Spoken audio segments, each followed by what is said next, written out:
Hello, everybody. How are you doing? Daniel Spatz from California. Daniel Spatz interviews. Today, we're going to have an English interview with Valentina, tennis coach who lives in Canada and teaches tennis in Canada. And we're going to talk about little tennis, tennis for children. I haven't had really an interview. Tennis Mania, Valentina, you're there, so you're on time. I'm going to give you the welcome.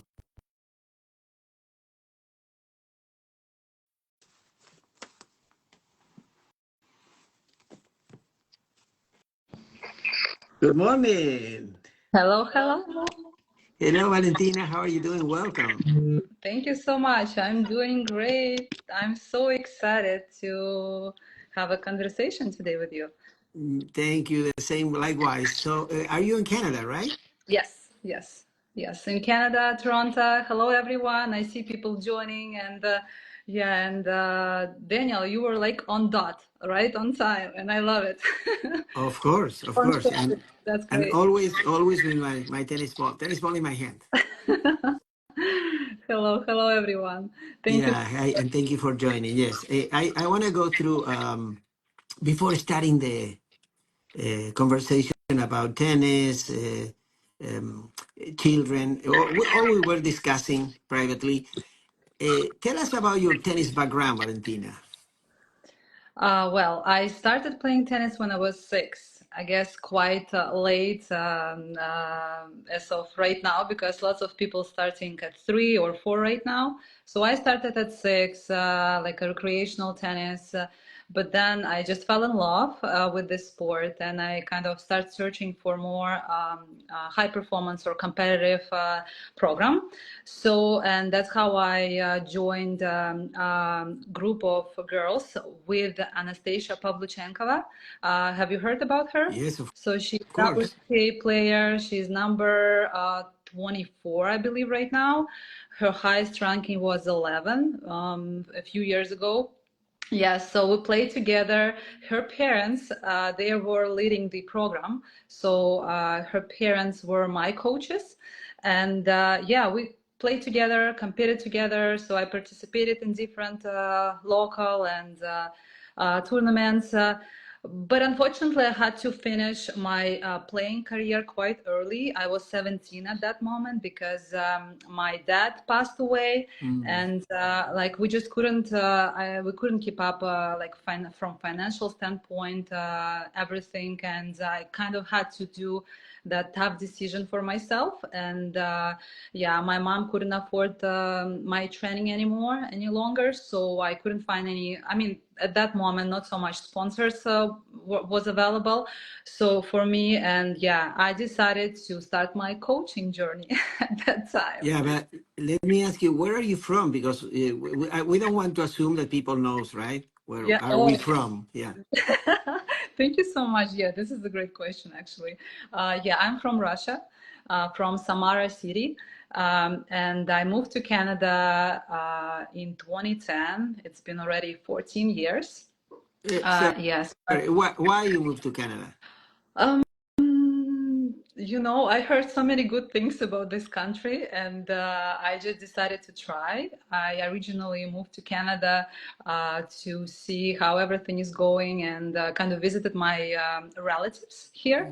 And then I actually loved the environment, the infrastructure, the education, the like a lot of things were so good at that time. So I decided to stay. And then you know what? I found my job, like as a coach. I found my job within 1 week of being in the country. So it was so But you fast. It meant were progress. you were two questions. Do you move alone by yourself? And second question, you were coaching when you moved already tennis? Yes, yes, because as I mentioned, I finished my playing career when I was 17, and then I started coaching back home and for a few years. And then I moved to Canada, so I already kind of had 2 years experience, and I moved by myself to my relatives, my uncle's family. they were here. So but my closest family members, like my mom, my sister, so they still back home. And yeah, so I kind of, you can consider that I moved by myself. Yeah, and but your dreams were becoming a professional tennis player when you were For sure. finishing. I think we always have to dream big, right? Mm. So we always have to, sky is the limit. We have to put the highest goals possible. And I was a dreamer for sure. So I wanted to be the first racket in the world. And I love tennis. I love everything related to tennis. And maybe that's why I still within the sport so close connection. And yeah, but it is what it is, you know. Mm. I think I no regrets. I think that I became a great coach now. So I guess it meant to be like this, not player, but good coach. Yeah, and you started basically teaching kids, Valentina, No, little ones. no. I felt very inconfident at back, when I was 17, right? So I didn't mention that when I finished my playing career, one of my neighbors, they built beautiful facility, tennis facility, so for their son, because their son were playing competitively, so they invited me to be a hitting partner first for him. And then that's how, and then they start recommending me for other people around, and then I kind of became a hitting partner for lots of adults. But then Mm. after some time, I realized that I would like to teach kids. I would like to try, but I didn't have enough knowledge, experience, and confidence. I didn't really know what to do. I didn't really know. I could follow my gut and kind of try to understand as I go, but I really wanted to get to be educated, and I wanted someone to guide me, to help me. So yes, I finished my certification courses back home in Russia first as a tennis coach, and then I had some I participated in some programs with the mentor or head coach at that time, and then after that some time, maybe after a year, so I started to teach kids by myself. Yes, and Great. then since that moment, I just love it. So you mentioned Russia making the courses in Russia. How is the Russian philosophy in terms of teaching? They're tough, I would say. I mean, Are they, sorry, excuse me, Valentina, are they too technical? uh, technical, yes, not too technical. I think in terms of the technical parts and just like a live ball rally, I think it's a nice balance. But I think the approach in terms of like being here coach in Canada, everything is about fun. Everything is about okay, we have to be very nice with kids and with everyone around, which is great. I support that philosophy as well. But back home, it wasn't like that. So with kids, we have to be more strict. We have to be more structured, I guess. And it was. More tough. We have to keep the discipline, and that was one of the important things. Here, you can let it go a bit, let's say.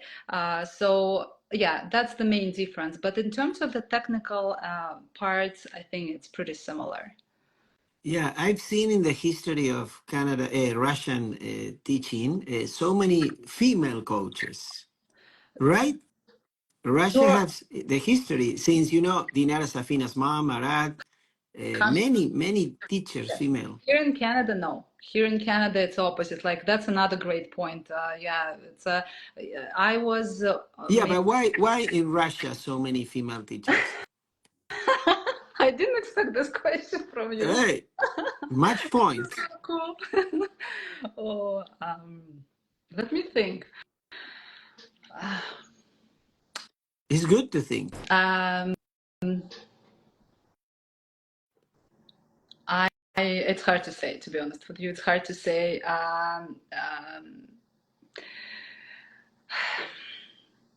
It's hard to say. I don't know. I don't know how to answer that. I have a thought in my head, but I don't know if that one is Go correct. ahead, share your thoughts with us. Um, Maybe that one is it's completely opposite. It's like okay, let me tell you, I'm very family oriented person. For me, it was very hard to balance my personal life and coaching life because as a coach, you have to be on the court during the evening hours and during the weekend hours. You have to travel with your players, right? And it's not always the best schedule that can suit, let's say, your family plans. Let's say you're on the court, and who's going to take care of your kids or anything? So I think in Russia, to be honest with you, I don't know, maybe I'm wrong, but lots of single moms, they have to, and they don't really have, they need to earn money and they don't have so many family, I guess, plans, maybe because of that, but I might be wrong. That's my personal observation. Here, it's more about, uh, in Canada, I would say, lots of female in place or women, they stay home, they take care of their families, and they don't consider coaching as like a real job for themselves Oh, because they don't want to sacrifice at that time. Also, they value their time and they don't want to stay on the court till 9 p.m. and they don't have a chance to do something else. I don't know. Maybe that's my intake on this. Maybe I'm it's wrong. your interview, not my interview. Yeah. So now, are you a good actress? Actress? Yes, because we are going to act now. Okay, Uh, let's try. you, I'm the father. Let's pretend that I'm meeting you in your place, your academy, and I'm gonna have a lot of questions for you, and that will be part of the interview to bring good information to the viewers, the coaches, parents, junior players. Right? Let's go ahead. Let's make it like acting, like a movie. All right. So I come to your place and say, "Hi, Valentina. Nice meeting you. How old should my son, my daughter be to start playing tennis? Taking Uh, taking lessons." Taking lessons, right? Yes, a very, very, very good question and very common question. Lots of parents actually Yeah, ask this me. is what I put in. You know, you're gonna have very basic, simple questions from me. Yeah, yeah, yeah, and they're very important questions, not just simple and important, because some people mixed up with starting actually organized training like tennis and doing some physical activities. Because when I say that the best age to start is around 4 years old.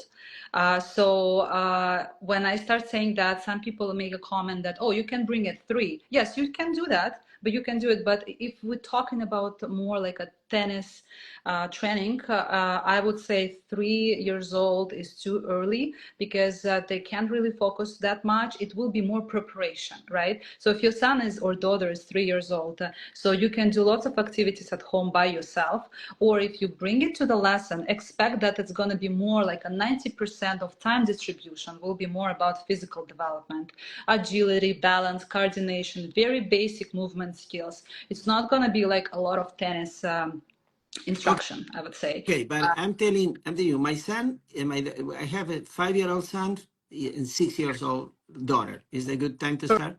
Perfect. Yes, perfect. Yeah. Okay, second Minimum question. is 4, I would say. Minimum is 4. You can start at 3, but it's going to be less tennis, but more physical. Okay, question one answered. Tell me the rackets, Valentina. Which racket should I get for Oh, them? it's based on, I actually posted just recently a very nice educational reel for parents. If they would like, they can check it out. So basically, the most important thing is the height of the player, not the brand. So it's or color, or it's like it's not so important. You can choose whatever you want or your child wants. But the most important is to pay attention to your child's height.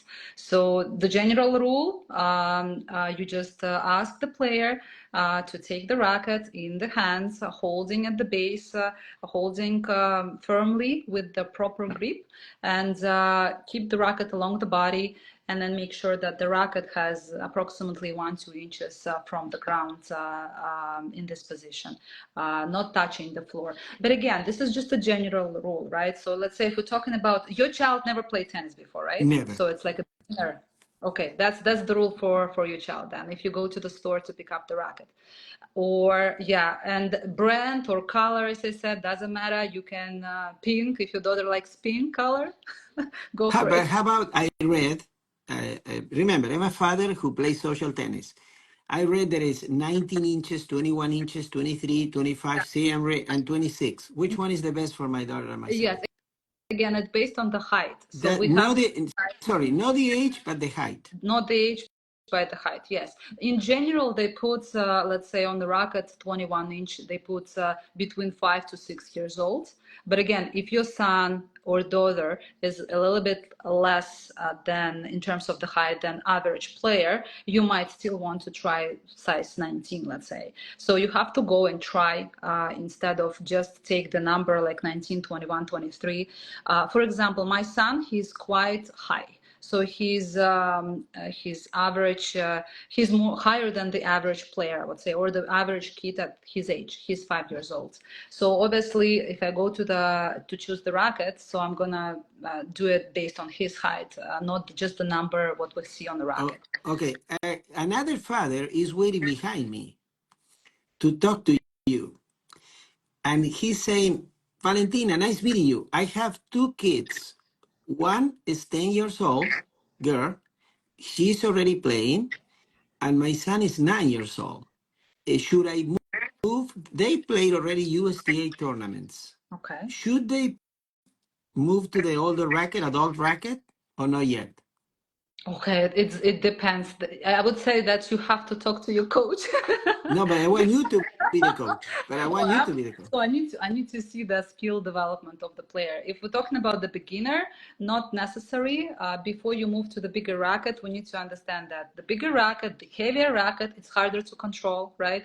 It's the impact point is different. Let's say if the racket is longer, so you have to kind of keep in mind all these aspects. So no rush of switching rackets, and obviously the height of the player. If we're talking about the beginner, I would recommend to start from uh, by the height again, the recommendation by the height. And then after that, if I see that the player can manage this racket and again is able to move to the next one, I would recommend that. But again, if the player, sometimes we also have situation, let's say a little bit step back from the beginner, if the player is more advanced, but the height of the player is a bit lower, you still can go for a little bit bigger racket if you want to. But again, we're talking about beginners right now, No, no, so I'm not gonna. no, but I'm telling another guy, another parent, the third one in the line, waiting to talk to you, said, "Oh, Valentina, my son is 11 years old, 11 years old, plays some USTA tournaments, and he's playing with a junior racket. He, he should change because he's 11 to the small adult." He can try to change. Yes, he can try to change. Yeah, if he's playing already tournaments, USTA Yes. tournaments, he's experienced and he can manage. Yes, the racket. Yeah, he can move. Yeah. Okay. The other question is, my son, another one. So many parents wanted to talk to you. My son is 9, is the number one in California in 10 and unders.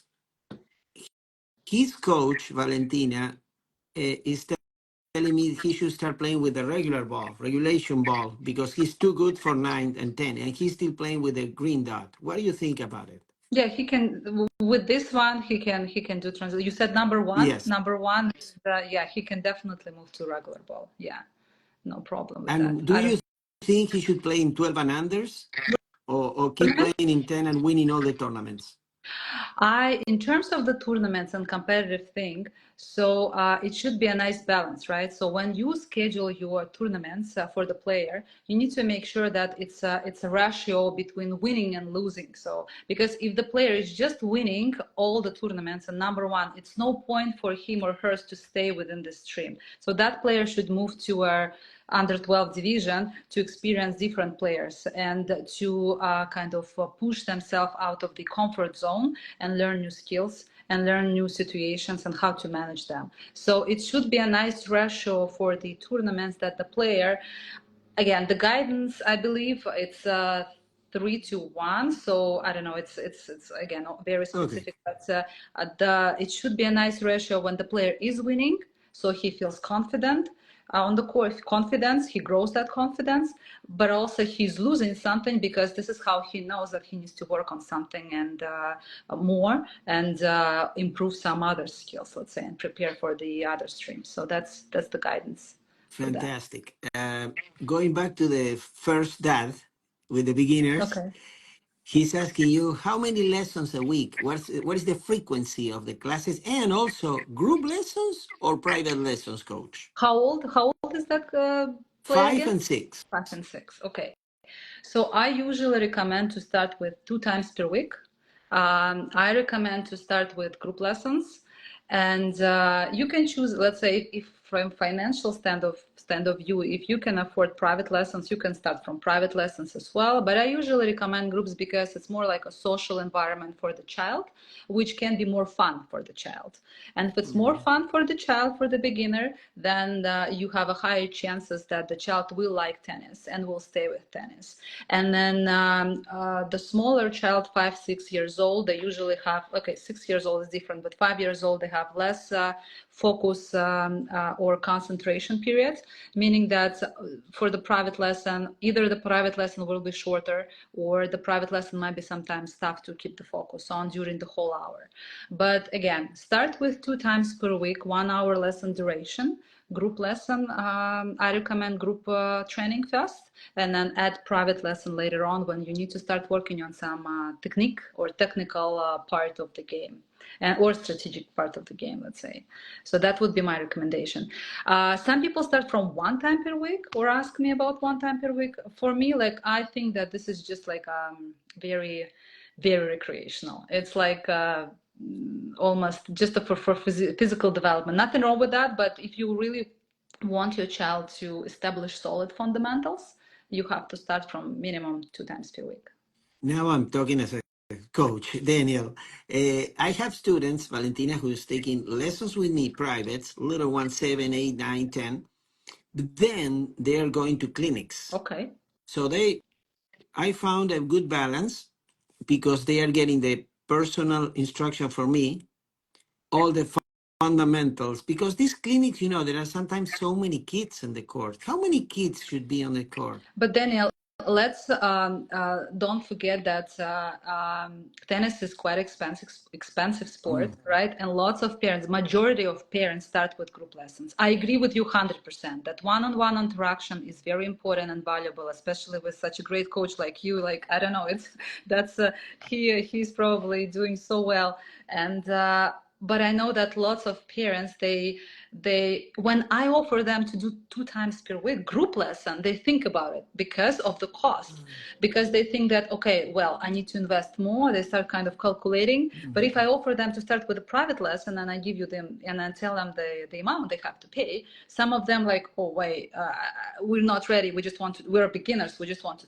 try, right? So Yeah, we're but not ready. let's assume that they Then can pay. They can pay. Yes, So then as I said, they can start from private lessons, they can start from group lessons. It doesn't really, it just a different type of training environment has their own pros and cons, benefits and disadvantages, I would say. From private point of view, like you said, one-on-one interaction, technical parts, establish solid fundamentals. That's the most important thing. But from group perspective, for small kids, it's a social interaction, more fun, and then kind of friendly competition with other players. They can feel this, part of the team. So that might be a good. and how many kids per court do you recommend? Again, do I recommend, or most of the clubs have? I recommend 4, but 4 most of the clubs, they start with 6, or right? They start with 6 or more. I've seen or 10 more, kids eight, and eight sometimes or 10. 10. I call it like a soccer team. Like I especially mini courts, when they divide the court, the regular court, and make 2 or 3 mini courts, right, on it, and then bring 20 kids. And for me, it's like a little bit of disaster. Too much of distraction, too many small kids. They can't focus, they can't concentrate, and it's just You need an assistant coach. I agree with you. Even with the assistant coach, usually assistant coach is like less experienced coach, and You have to coach sometimes more the coaches than the players. yes, yes, it's tough. It's. I'm not saying it's impossible. It is possible. It's a nice, but it's just difficult to control, to maintain the good training environment. Do you allow the parents to stay on the court watching the lesson? Yes, I do. I do. I don't have any problems with that. And What if you know, what if they start talking to the kids? when they start talking, I politely correct them. I politely let them know that right now I'm on a court with them. I'm the coach. You have to trust me. You have to trust the process. And if you want to discuss anything with me, please let's do it after the lesson or before the. What if they keep doing that? What if they keep doing that? Yeah, I've seen parents that I told them the same politely, and then they keep talking and talk. Come on, move your feet. Come on, watch the ball. Follow through. I'm gonna give them another warning. But then if How after two many? How many warnings? Oh, this is such a cool topic, and this is such a sensitive topic because lots of Yeah, coaches but it's don't good want to talk. It's good to discuss. you know what? Again, it depends. Are we talking about private lesson or a group lesson? Both. Both. Okay, if it's a group lesson, it's definitely distraction for other players, and I'm gonna just let the player go, or let the parent know that I'm gonna stop the lesson with this child if they're gonna continue this type of behavior. If it's a private lesson, I might be able to engage that parent into the class. Let's say Do pick up the you ball. do you like the parents to pick up balls? You know, here is very I don't. frequent. Very Honest conversation, I don't like it because I feel that it's still interruption. I do understand why parents doing this. They think in their heads they saving some time when they pick up the ball. yes. They kind of, but they need to understand that the player cannot work non-stop. Like you can't just feed. They still have to have some breaks. They still have to some like that can talks with the coach or like just clean their heads because it's not just a routine. It's difficult because it's really hard to deliver this message to the parent because parent pays right money and they think that okay I'm gonna I would like to use every single minute I have with Mm, you, but from coach's perspective I don't really like that because it might be sometimes too distracting for the players. Yeah. okay. Group divisions. You put boys and girls together. Yes. Mixed. Yeah, so mixed. I don't, because I work with small kids, right? So I work with kids under 10 years old. I don't really split them by their gender, unless it's just by circumstances. I have only girls or only boys. I had that before. Yeah. And working with little ones, right? I call little ones. How much technical work versus game time during the same lesson? How do you divide? How do you structure the lesson? Um, if you're asking about my, since this is my interview, I'm going to be sharing just my, yeah. Of course, I used it's to, yours. let's say, I would like to have a balance of technical development and games. However, I tend to do more technical. Okay, so let's say in percentages, it's going to be 60 by 70. Let's say 70 technical, 60 games. It's almost half and half, Wait a minute. but No, no. So you say 70, 60? No, I don't sorry, understand. 60, 40. Oh, it 60, says how much? yes. 60 what? 60 technical, 40 games. Yes, Okay. yes. And I'm going to explain you why. Maybe because of my background, I'm quite, I'm not, I wouldn't call myself tough, but I love discipline and I love to be organized and structured. I know that it is very, very popular right now, the game approach, when the players is doing only games, the whole lesson. But I feel that with small kids, it's not always working because with small kids, they get distracted so easily and then they lose the focus. And if they, let's say, um, if the game gets a little bit challenging for them, again, they're losing concentration easily. So it's a little bit difficult to keep that discipline and to have this well-organized lesson with small kids if you offer them only games. However, I completely agree that games are more fun and are more kind of relevant to like a real life ball, right? Because we in a real life ball we don't really know what's going to happen next, so you have Yeah. to adjust, you have to manage that situation, so you don't have to like like a Yeah, robot, you do like only. yeah, but Valentina, but we are assuming these little kids, they can't control the ball yet. I agree with you. They can't control. That's why it's not so easy to teach small No, kids. And I hope people can understand that this is difficult. It's not easy. very. Everyone can do that. And it pisses me off, sorry, when I see on the court when tennis clubs, they always, not always, but most of them assign less experienced coaches to that age group, and I can see that it is a mess on the court. They can't control, they can't be Yeah. creative, they can't, and it's just like, oh, sorry, waste of time and money for parents. And Yeah. I'm not saying that it's everyone like this, but So you're saying or trying to say that the most experienced coaches should teach little ones, right? uh, or be with the coach assistant to teach the coach assistant how to teach the small ones. Like again, you know what? It's another. Can I talk about other topic about that? Because most experienced coaches, they're not always staying motivated or encouraged to teach small kids Yes. because they feel, I'm so knowledgeable, I'm so experienced, I deserve to work with players who can actually play. And Advanced champions. exactly what I'm doing here. Why do I get stuck with small kids? I have completely different perspective. I love what I see on the court. I love small kids. I feel that I'm doing such a big impact, significant impact, not just on their tennis development, but on their lives as well. I enjoy what I see, how they develop and progress.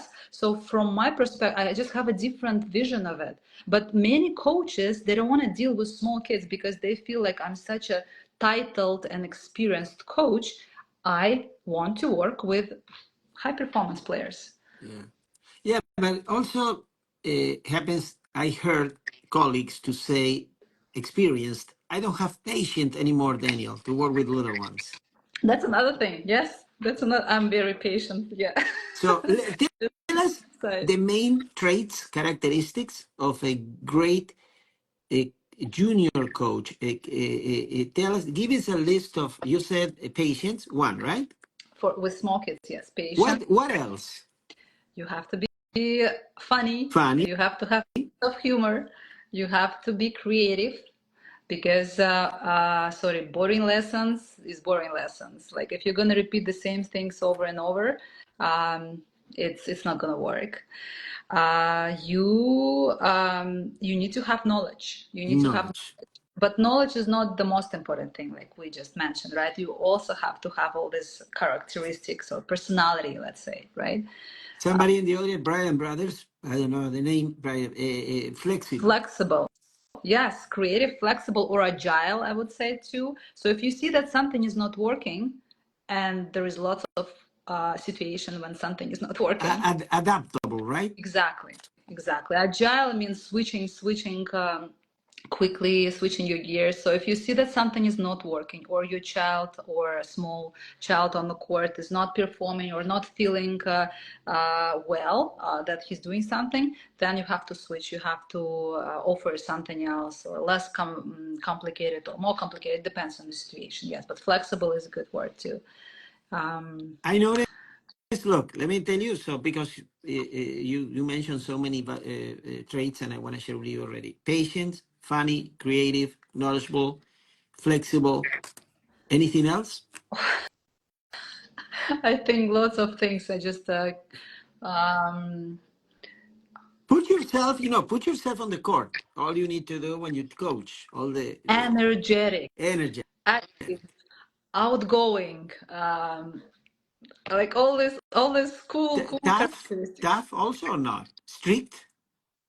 Sometimes strict, yes. But that, when you love what you do and when you love kids, and even if you're strict, they just listen. They're not afraid of you. They're not like scared or Yeah, something. So they just it's follow. true.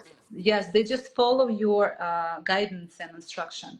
But if you don't care what you do and you just yell on the kids, or you just telling them what to do, and you don't really care so much, they can feel it. like that's another thing. Small kids, they can feel everything. They can feel the attitude. Oh, attitude, that's another thing. Attitude. But You wait, have to have a what do you positive mean the attitude. coach? What do you mean by attitude? You have to have a positive attitude. You know, Yeah. you have to make sure that your glass is half full rather than half empty. So if you see that something is not working with the child, it's not like, oh my God, that child is just a disaster, so he can't do anything. You have to think it positive, like, okay, I'm going to help him to develop. I'm going to try to offer a new solution for him. So you have to Now, have that positive as attitude. a colleague, I want to ask you, what do you do in the first class, first lesson with the little ones? What is the first thing that you do? Usually I make jokes, ice-breaking activity. So I obviously introduce myself, but because I work with small kids or like even like 9, 10 years old, I kind of try to be funny and try to joke with them and obviously remember their names so I can have that personal connection with them right away, or ask them something so they can share with me what they like, what they dislike, or like so I can kind of build this conversation with them on that. So yeah, so I'm trying to establish this little connection. Obviously, since it's a lesson, so it's got to be quick and on the fly. And then after that, yeah, we do on the first lesson we do warm up, like this. Okay, so you don't know your parents, so we do warm up, we do development part of the lesson, and then cool down, some games, fun games, yeah. Yeah, but how do you introduce tennis in the first lesson? How do you explain the kids about the sport? Explain? You mean verbally or? Yeah, I mean, they come to the tennis lesson, they never played before, they have no idea about the rules, the court, the I, bounces, no, everything, the no, I just strokes. let them play. I just let them play. Kids, let them explore the game by playing. So I'm not talking a lot. Like I just trying to introduce myself and establish this quick connection with them, so they feel a little bit more relaxed. Like as I said, ice-breaking Yeah. activity, and then after that, I offer them some games. So I offer them games. What They what start what what games? very simple games like with the ball. Let's say if we're talking about warm up, so they running, they throwing the ball in the sky, let the ball bounce, catch it, let's But say, no, and no, then not with the racket yet. no, no, no, no. We don't start with the racket at the beginning. So we always start from some physical development, and we can use ball for that as well. It can be even different type of balls. So as an example, again, we're throwing the ball to the sky, we're catching the ball in the air or after the bounce, or we clap with the hand and catch it, or we spin it around and Uh, catch the ball after the bounce. Some very simple activities, or let's say they're playing with each other in a team. So I break them down. Let's say it's a group lesson. I make it teams, and then I give them balls, and they have to pass the ball to each other with the bounce, without the bounce. They have to kick the ball with the leg. So that type of games. And then after that, I introduce tennis rackets. but And when the same first lesson or in the oh, second first lesson? lesson, yes, first lesson, yeah. So you Or explain them the racket. you know what? Some of them they come to the lesson with this new brand racket, the pink Yeah. color. Let's say pink color, and the girl, oh, they have this beautiful racket. I want to use it, obviously. So yeah, I introduced the racket. I explained the parts of the racket so that at least they have some understanding. And then this is the head of the racket, handle. This is how we use it. This is where you have to hit. This is the sweet spot. But very, very, very simple. I no very not complex or especially Do at the first.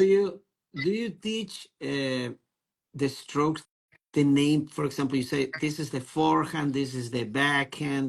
Yes, yes. I call So it you right away. explain them the names of the strokes. I don't explain. I just call it. Let's say if we do something, I always say, okay, we're doing forehand right now, so this is how it looks. This is what you need to do for that, blah blah blah. So but I always call the name.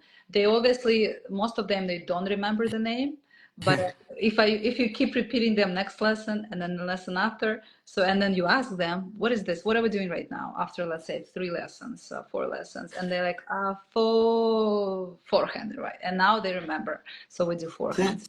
Yeah. some coaches, I've seen them. They go the first lesson, they teach the forehand, second lesson the backhand, and how do you? What is the order of priorities in the strokes for you?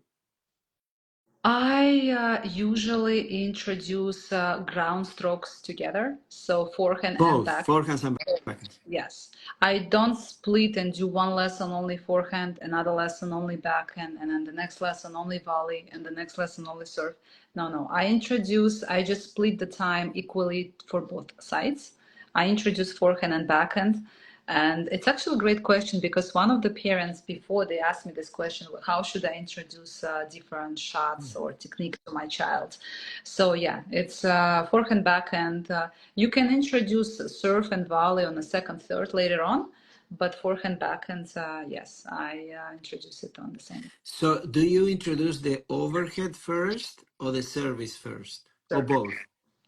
Um, When I introduce volley, I introduce volley with the connection with overhead, so it's just a little bit easier for them to understand what you can do at the net, not just volley, but also overhead or smash. Uh, but yeah, it's not like before or after serve. It's I try to do serve and every lesson, if time permits. Yes, so.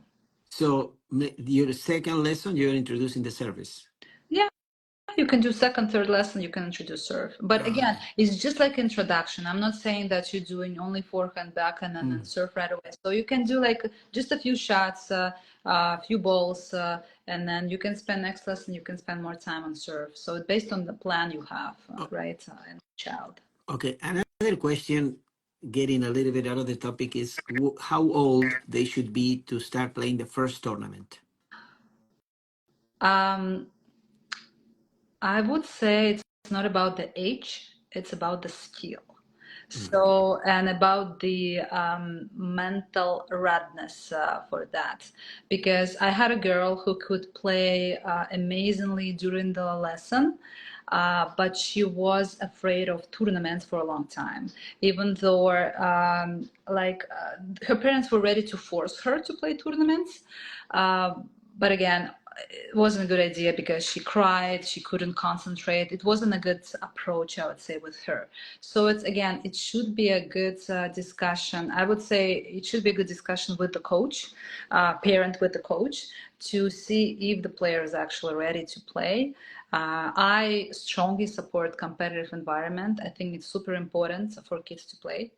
I don't think you have to wait for a long, long, long time. If the player is ready to do rally, to keep the ball, some ball, to do serve, and to keep the score. So I guess this is the general guidance. You can start playing tournaments. So serving, returning, right? Oh yeah, for sure. Rally, and keeping the score. That's the basics. Yes, that's the basic, I would say. And if the mentally the player is willing to do that, and let's say, I mean, he might be afraid to do that. It's a normal It's reaction, normal. right? It's absolutely normal.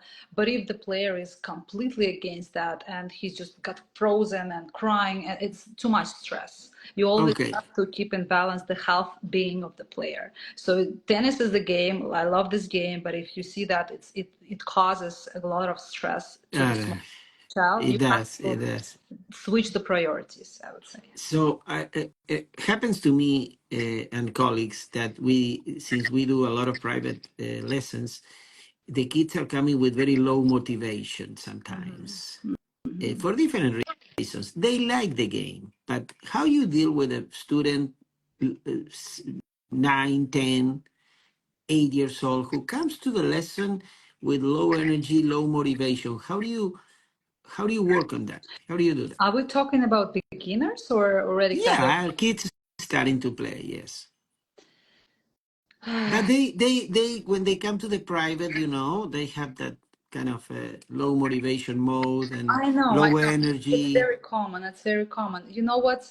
Again, it's very hard to say without actually seeing that player, and it might be different reasons, right? Why player has a lower motivation. Sometimes player just doesn't like tennis, and the player plays just because his parents push him to play.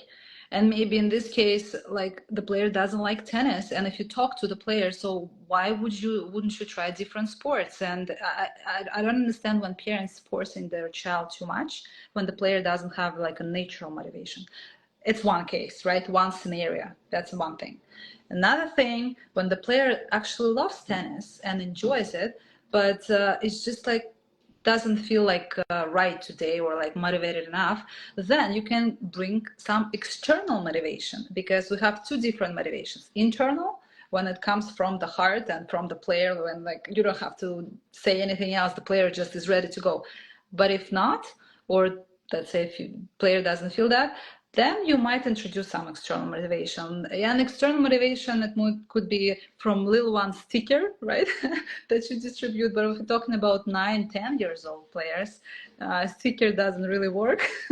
Maybe you can promise something like, okay, we're gonna go watch some movie with you or something. I don't know, like whatever player loves, right? So that type of Yeah, motivation. But but there is difficult. Let's going yeah, in terms of tennis. How can I motivate on the court stickers? But should I play games? Should I ask him what do you like to do today? you can do that. Yeah. Yeah. So that's what I'm saying. Coach should be very creative.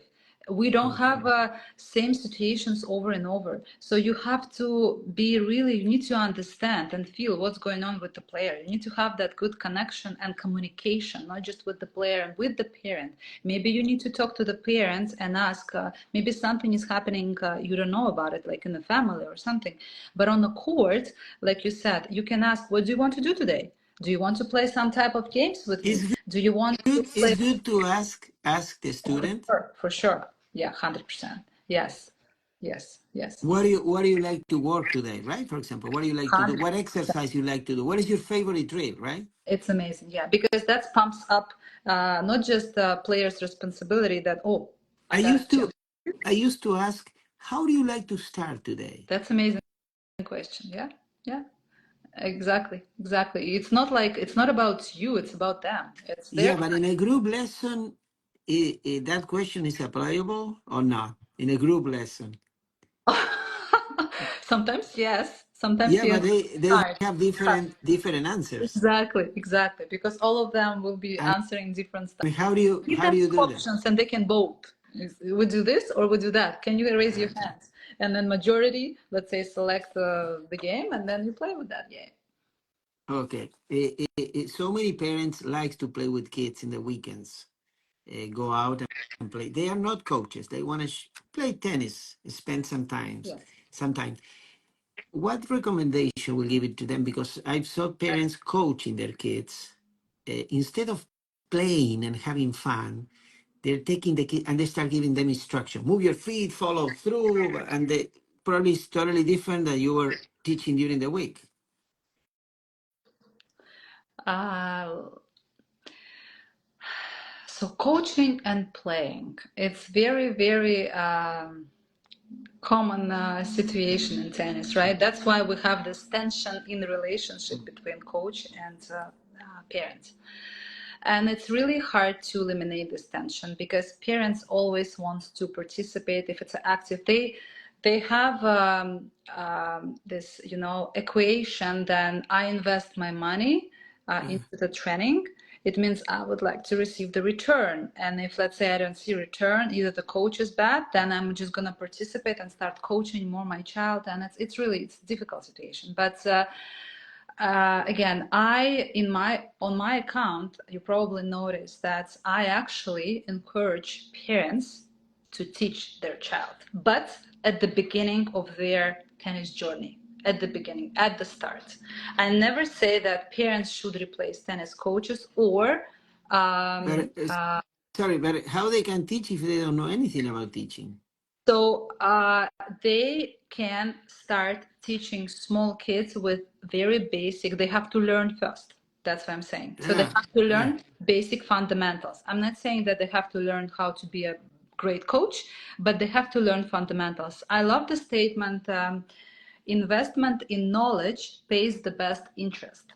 So if you want to work with your child, even from the beginning, so you have to learn uh, tennis technique, teaching fundamentals, physical fundamentals, psychological sometimes fundamentals. So again, I'm not saying that it should be deep knowledge, But again, at least so you can start. But I don't see nothing wrong with that, to be honest with you. When a parent go on the court with 4 years old child and start doing some basic activities, I think it's a great, not just for the child, but also for the parents to learn and to understand and to build a better connection with the coach later on and have this clear communication. Um, yeah, but Okay. I agree with you that when um, parent, sorry to interrupt you, but when parent go on the court with the child and start doing instructions, which is completely opposite what you just discussed or taught to your child on the court, that's distracting.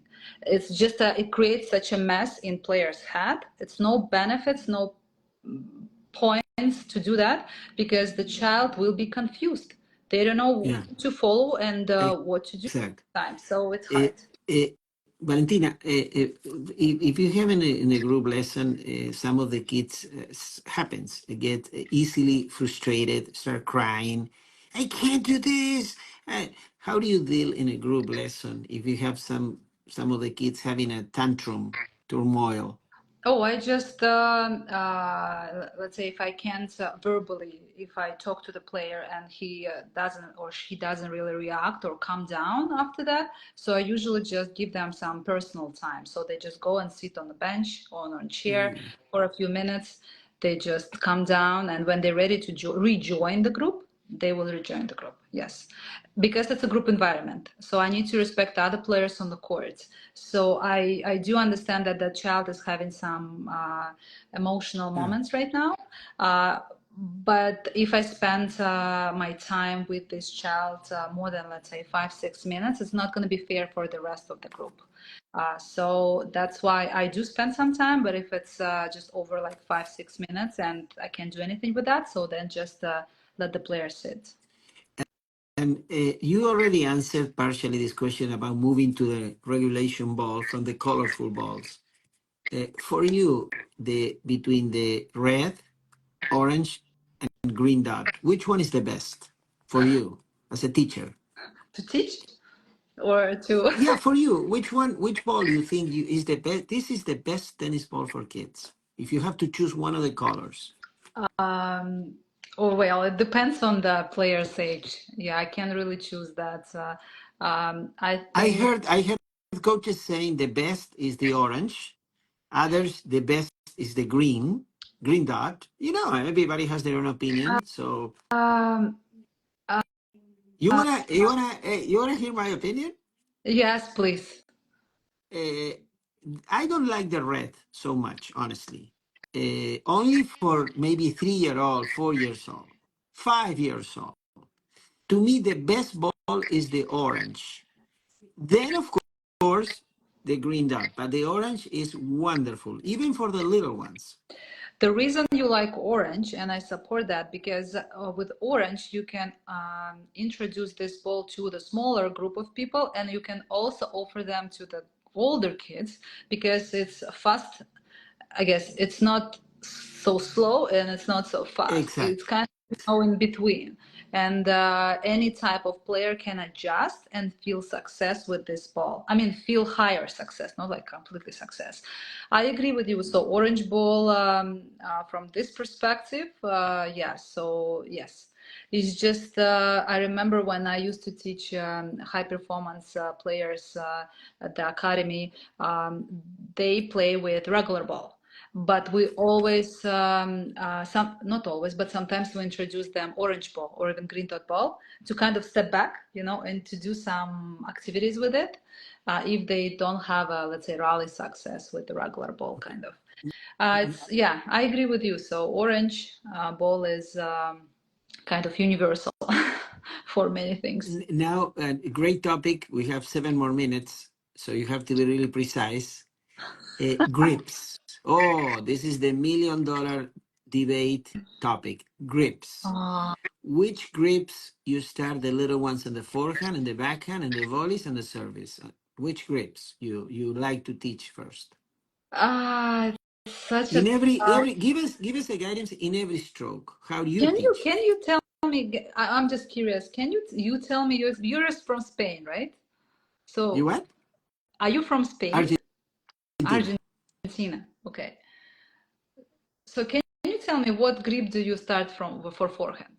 Because this is the most. Me? Yes, you, Or as a player or coach? as a coach, Eh, how do you what? Eastern forehand. Oh, okay. Now it's much easier for me. Yes, because I do the same. I introduced Eastern forehand for forehand. I introduce Eastern backhand for backhand. When we have a continental grip on Which bottom and you teach two-handed backhand, right? yes, Which yes, grip for the non-dominant hand for the top? consonant for non-dominant. So Eastern backhand for on top. Yes, for No, left hand. no, no. Eastern backhand. No, can be. The top is Eastern forehand. The top is the What is non-dominant hand. you're talking about backhand, right? Yeah, the bottom is the bottom hand and then the top hand. And When I teach small kids to make it a little bit easier for them, I do them consonantal for my bottom hand, yeah, which is yeah, my right hand, and my left perfect. hand, which is on top. I teach them Eastern backhand on top hand. Eastern backhand? Yes. What? I What? Yeah, don't. I well, don't get it. maybe we misunderstood each other. Like, what do you teach on backhand? You do No, consonant, continental in the bottom hand and Eastern forehand or semi-Western in the left hand. Eastern forehand. You said. Yes. I mean, Eastern forehand. Yeah, it's the same. Eastern backhand when. Okay, we call it Eastern backhand, but it's the same Eastern forehand, like you said, on the Okay. left hand. Sorry. Volleys. Sorry. You teach volleys with the continental right Correct. away Yes. And from the serve beginning. continental. Yes. Yes. Serve because kids don't have strength. I know, but I try to introduce continental right away. Yes. Oh, okay. So they don't have strength, but it's really hard for them to switch later on, even though I don't. This is very interesting topic with the serve, right? So I let them know that this is the correct grip for serve, and if I see that they cheat with it, right, they move to Hmm. forehand grip right away. Yeah. So Or they some of don't them with understand. semi-Western, they do this. Yes, yes, they don't understand, and I can see it, but I'm not being very strict with that. So I'm not kind of Yeah. standing on them and saying, okay, no, no, you have to hold this one. Like I can see that they cheat with that. I let them cheat, but I slightly try to change that and kind of introduce it. Why? Because I know that they will struggle later on to learn that. It's hard for them to break this habit, bad habit later on. That's what I notice, and it's. Again, so it should be a nice flexible balance what you how you teach that and how you introduce that, but I And do try. you, yes, perfect. Do you teach the full service motion or half motion racket behind? How do you like to teach the service? Oh, half motion, even less than half motion. I break it very down. So from trophy position, like very short motion, and then after that, a little bit longer. If I see that the player can progress from the simple motion to a little bit more advanced, then I move it to the next step. But I never introduce serve for small kids with a full swing. So it's always half motion, even less. Perfect. And which serve you teach? Flat, slice, first? Which one? Flat. Flat. I don't teach surf as a Spin. slicer. Yeah. When you start teaching the spin serve? I would say when the player is able to do this motion, kind of if I see that he's capable, he gained the skill and he's able to do that. So I start doing it's really hard to say when. Mm. It's right, because it should be a balance of so many things. It's Oh, that's another thing I just realized. You asked me about what a good coach should has, Mm. like personality and characteristics. So good eyes, right? So you have to have good observation skills. So it's really easy to miss something or to skip something, because when you see the player, especially the new player with some technique, you really have to see what's wrong with this technique, or how can you help that, or how maybe nothing wrong with this technique, but how can you improve something, right? So you need to see and break this motion down. Even though we have lots of technologies right now when you can do slow motion, you can take a video and then break it down, but you can't do that all the time on a lesson, right? So you have to have that observation skill to make a decision on the court. Perfect. And the last question, and really thankful for your time, was 1 hour already. So that was a tennis course, tennis symposium that you ran. for coaches. What values, if you have to explain a group of parents of beginners, what values tennis bring to their children Oh, for life? so much value, so much value. So we can start from physical development, talking about development of different skills like coordination, hand-eye coordination, balance, agility, movement, flexibility. So lots of numerous skills you can develop with tennis.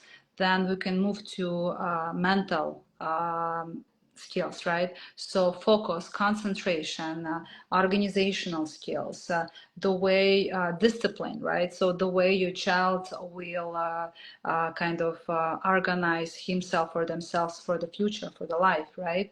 Then strategically, when you play tournaments, right? So you have to make your plan, you have to think strategically, you have to deal with different tough situations on the court, like in life, right? We have so many challenging situations, and sometimes because we not always feel confident. Even like for this interview, right? I've been doing tennis for such a long time, but I was like kind of nervous a little bit. I'm like, okay, what to expect? Like, what kind of conversation it will be? People will be watching, and people will be commenting, exactly, and all this thought. But because we're from tennis, we're tough. We can organize ourselves. We can kind of control our emotions. We can control our nerves, and this is amazing ability that not so many people can do. And tennis taught me all this, and tennis will help your child to be more confident in life, like in general. So I think so many good things. So And many. Yeah, yeah, go ahead. no. It's and then another important thing, even if your child will not play competitively or become the next professional tennis player, which is absolutely normal because lots of people just love to play tennis for themselves, uh, they can meet so many people in tennis and build It's relationships. very, very social. Exactly, networking, and it's just like amazing sport, amazing. Okay, but I want to learn to bounce back. Yeah, London, Desi there. Yeah, it's true. To learn to bounce back, to fight, right? To Yeah. never give up. But final question is about, it's a topic that I'm going to discuss soon. Women's tennis, WTA. So many girls retiring soon, burnout, leaving the game, not having fun anymore. We start the game having fun. We preach as teachers, tennis is fun, enjoy the sport, blah, blah, blah, blah. But then when they start playing tournaments, the fun is gone. Fun is gone. So, Too much pressure. yeah, but when the fun, you played competitive tennis. Kino Munoz, great tennis coach from Spain, ATP, watching. Hi, Kino. I interviewed him.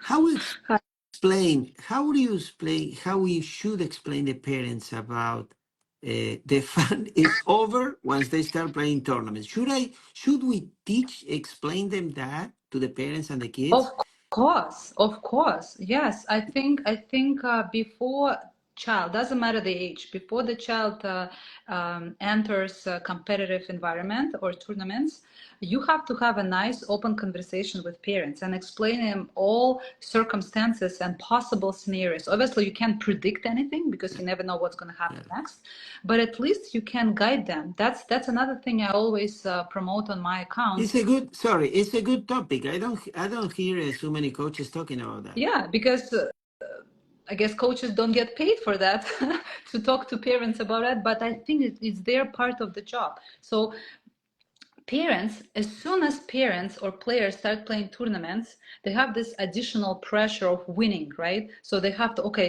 if the player is not winning, then all this negative uh, Yeah. talks, conversations, stress comes to the player, and that's what kills fun and enjoyment of the game.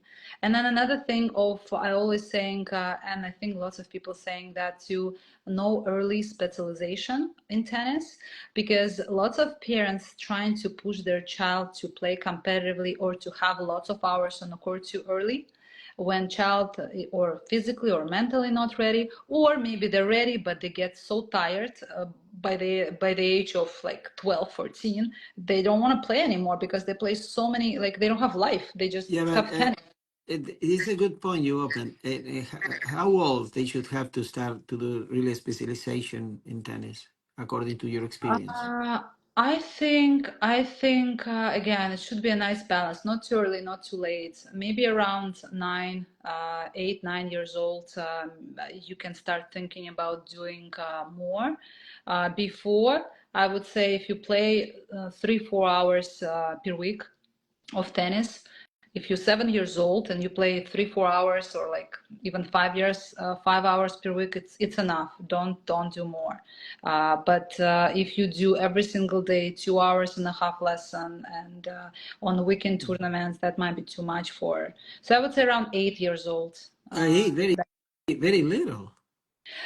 I wouldn't say little, but you know what? You know that in tennis, um, again, what are we talking about specialization? Adding more hours on the court. Adding I'm more not saying that, hours training, yes, taking more lessons. yes. I'm not saying that, let's say you're 7 years old and you're doing 2 times per week group lesson, and then you turned 8 years old and now you train every single day. It doesn't work this way. So it should be gradual increase, but you don't have to ex have this training volume um, at early age, because it's just gonna kill motivation, and Yeah. player will be tired. So Okay. it's hard.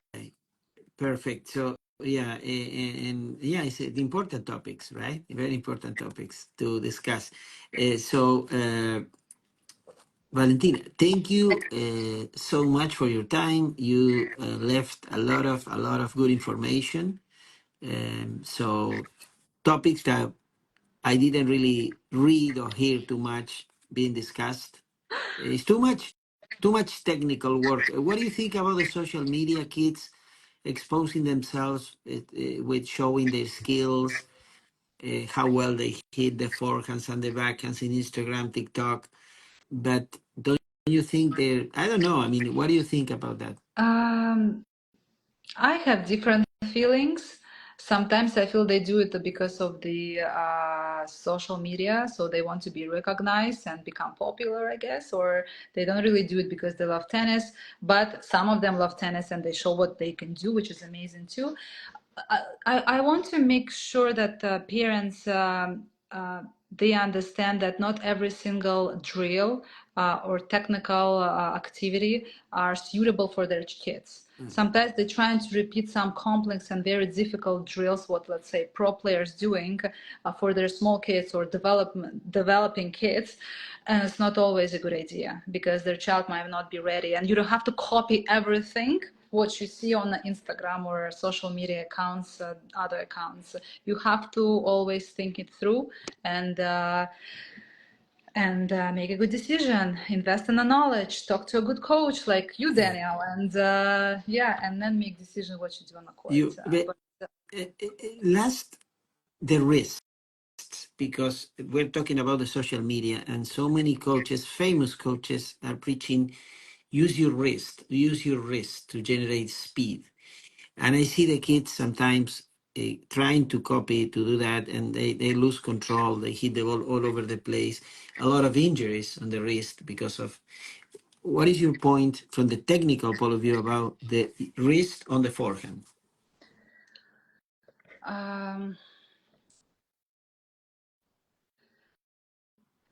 um, because I work with smaller kids, right? So at the beginning, let's say, I don't intro. Oh, my baby just woke up and Oh, cried. okay. Can you answer that, or you have to go? Just one last one. This is Yes, last. I don't introduce that spin or the wrist motion right away. So I definitely do that later on when they're capable, understand what I'm asking them to do or ask them to do something, and they're capable to do that. Uh, but I agree with you. Using usage of the wrist, over usage of the wrist can bring some what's the called? Injuries. Injuries. Yeah, sorry, my head already over there. No, don't worry about it. I let you Yeah. go. I let you go. Everyone who is watching, I have a little baby, 9 years old, or no, 9 months No. old, and just It's fine. and I'm like, turn right away, turn my head to mommy's head, mommy's Don't body. worry, Valentina. I'm like, why is she Thank crying you. there? Thank you so Thanks much. so much. And I'm gonna upload it in my YouTube channel. And was a fantastic time. Thank you very much. Thank you so much, Daniel. And I wish we can do another session. And I'm so sorry I didn't have to go and. No. You answered all the questions. And yeah, thank you so much for being an amazing interviewer and person, and you're so organized. I just want to mention that that Daniel he's not just doing this easily. He's really prepared. He's very serious about what he's doing. That's why his interviews are so I good. can. Yeah, you have to be a good professional. Thank you, and I wish you the very best. And keep doing those wonderful drills that you do. Thank you so much. Thank you. Bye, bye. Bye, everybody. See Bye, you. Bye, everyone. Thank guys. you so much for watching. Bye. Bye. Thank you.